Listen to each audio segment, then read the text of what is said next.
George and Timer ready? Mm-hmm. When Sanji was a young man, he traveled a great deal. He traveled over hot deserts.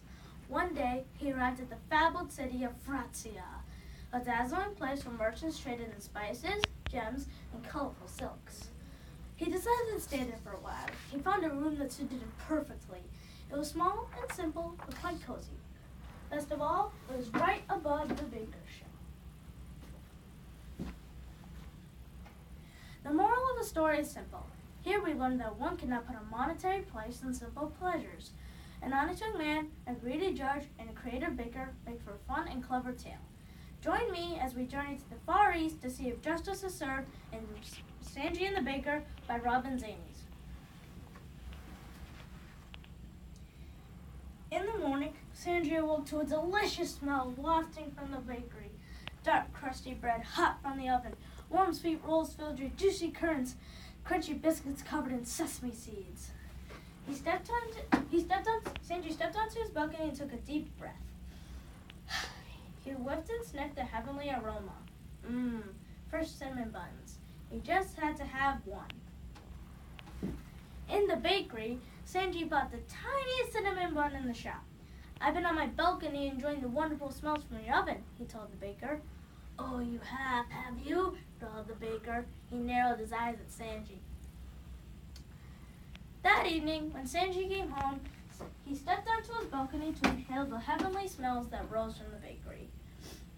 Sweet coconut cakes, orange spice, date nut loaves, and walnut whirls. Sanji stood dreamily whiffing and sniffing. He didn't see the baker staring up at him. This went on for many days. Suddenly, one evening, the baker banged angrily on Sanji's door. Thief! He cried. You are stealing my smells! Sanji was astonished. What are you talking about? He asked, opening the door. Don't think I haven't seen you on your balcony whiffing and sniffing, shouted the baker. You smell my bread every morning. You smell my cakes every evening. I must be paid for those smells. Nonsense, said Sanji. Those smells came up there by themselves. I haven't stolen anything from you. The baker shook his fist at Sanji. So you refuse to pay? Then I'll take you to court. The judge will see that I get my payment. So they went to court. The baker told the story to the judge, and the judge listened carefully. Then he questioned Sanji. Do you enjoy those smells? Yes, Your Honor, replied Sanji. And have you ever paid for them? No, Your Honor, I haven't. The judge thought for a long time. At last he said, both of you will return tomorrow morning at 9 o'clock. Sanji, you will bring 5 silver coins. Sanji was miserable. He didn't have 5 silver coins. He would have to borrow them from his friends, and he would never pay him back. The next morning at 9 o'clock, the judge entered the courtroom.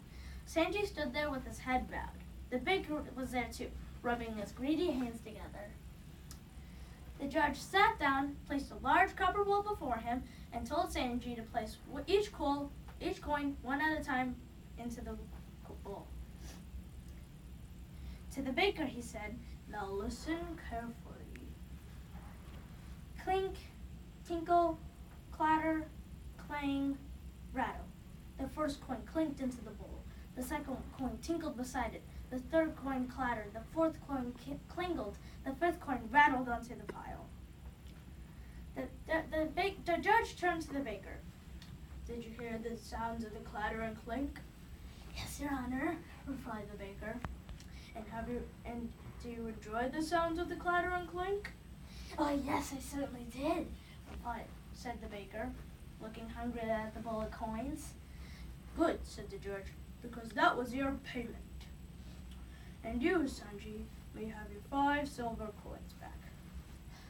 Thank you, Your Honor.